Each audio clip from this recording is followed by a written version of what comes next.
Така, добър ден на всички от Хьорнбей. В нашия ресторант сме симпатяги тук в Англия.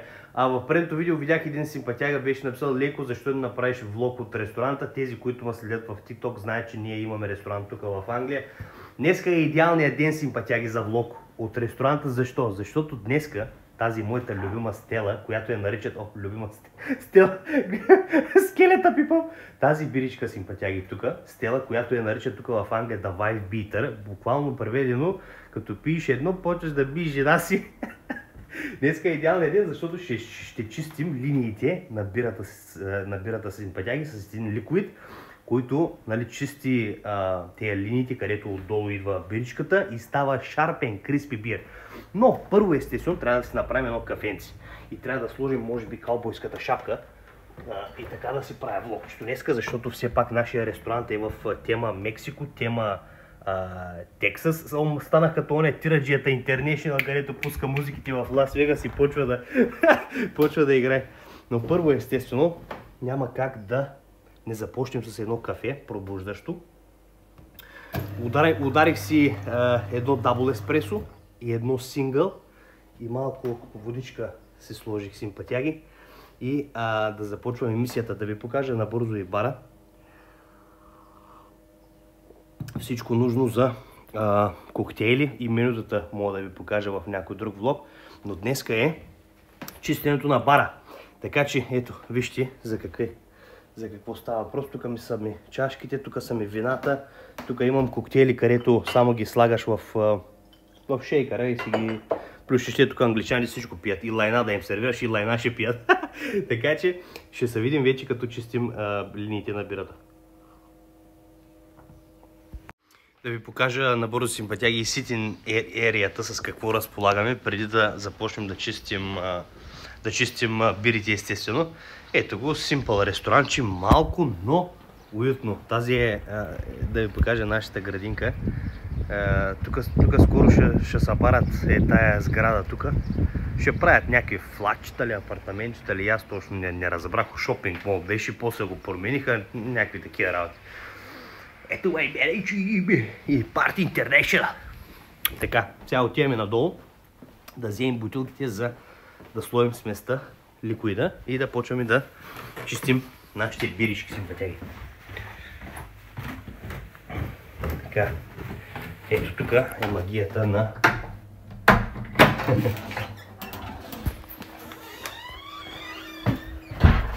Вижте за какво става въпрос. Тук някой, ако го изстрах от малки пространства, може да получи такова. Ето ги нашите кекчета за бира, стеличка, короничка. Тук е много important да започваме да изгасим гъста, естествено, защото може да не стане някой фал и да фръкнем нагоре.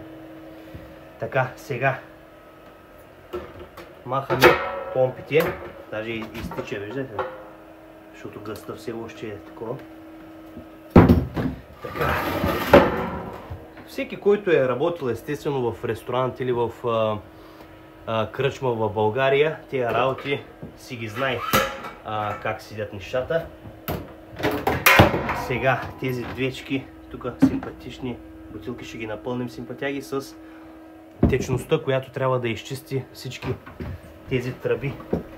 То не са тръби, като кабелчета, където отиват нагоре за нашата биричка. Така че вземаме ги, пускаме ликвида и след малко се връщаме обратно. Така, на 5 метра слагаме колко? 50 мл симпатяги в ето тази бутилка. После това нещо го свързваме, все едно свързваме биричката, и така, когато пуснем гъста, тази смес с водичка идва от тръбите тук и така я оставяме за 15 минути да седи и бирата ни е отново чиста и прекрасна за пиене. Същия процес с другото. Така, след като сме свързали, симпатяги, нашата вода с сместа, която трябва да изчисти линиите, свързахме, ето виждате, линията за коронка, линията за Стела, Може да ги видите и на стената.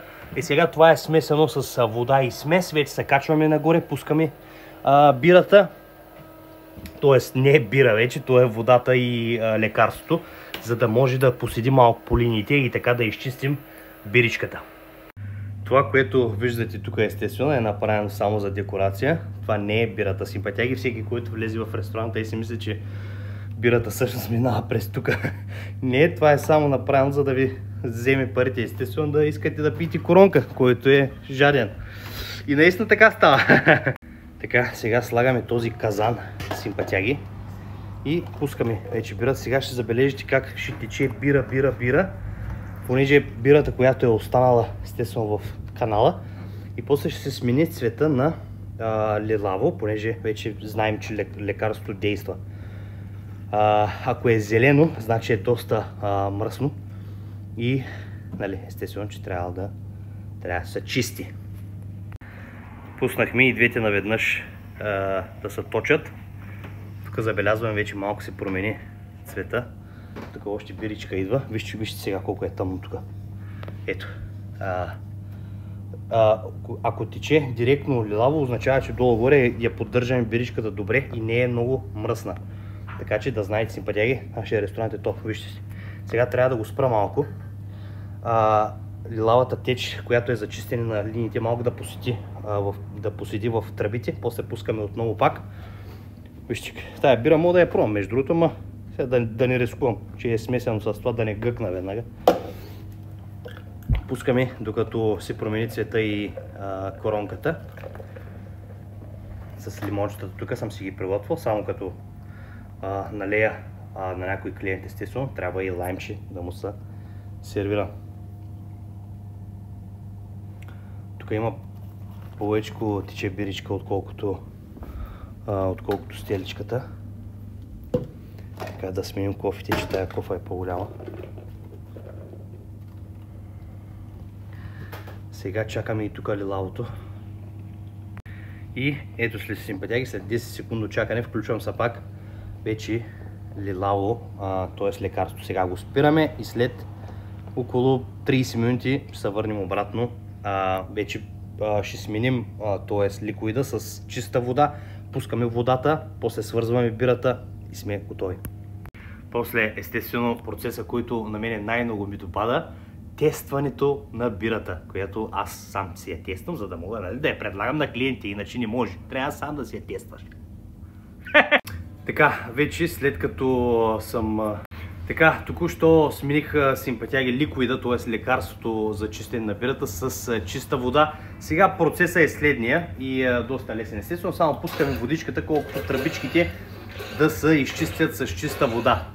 И после идва естествено частта, която аз лично най-ми е любима, а именно теста. Пробваме и двете бирички, дали са шарп, дали са добре за сервиране.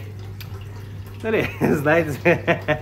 Така че връщаме се вече с теста, вече само ще пусна водата да се изтече от двете бутилки долу. Процесът е същия с това. После вече свързвам бирата Симпатяги и я пробваме. Така, вече приключихме с водичката Симпатяги, вече свързах бирата към тръбите, така че сега процесът, който на мене най-много ми допада, именно пробата. Сега водата, която е останала по тръбите, ще изтече и ще започне да тече биричка, фреш. Така че изчакваме. Така, не знам дали се забелязва на камерката, но вече е леко жълтичка, което означава, че бирата идва. Същия процес тук, просто не хванах вече водата, тук е вече биричка, вижда се.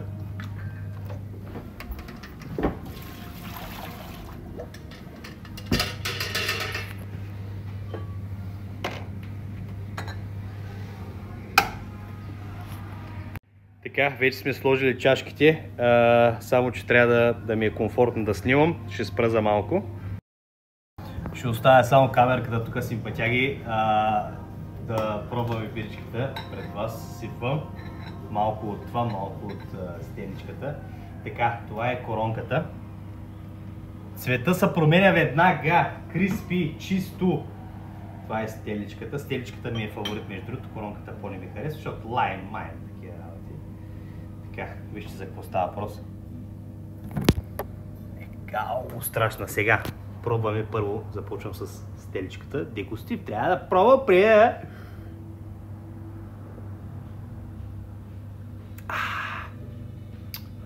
Моят фаворит е този. Сега коронката без лайм не върви, ама сега мързи да режа такова. Здраве. Бирата най-ми харесва така, като е чиста. Просто уникален вкус. Това беше от мен, симпатяги. Надявам се да ви е харесало. По един палец нагоре, знайте и коментар, ако е възможно.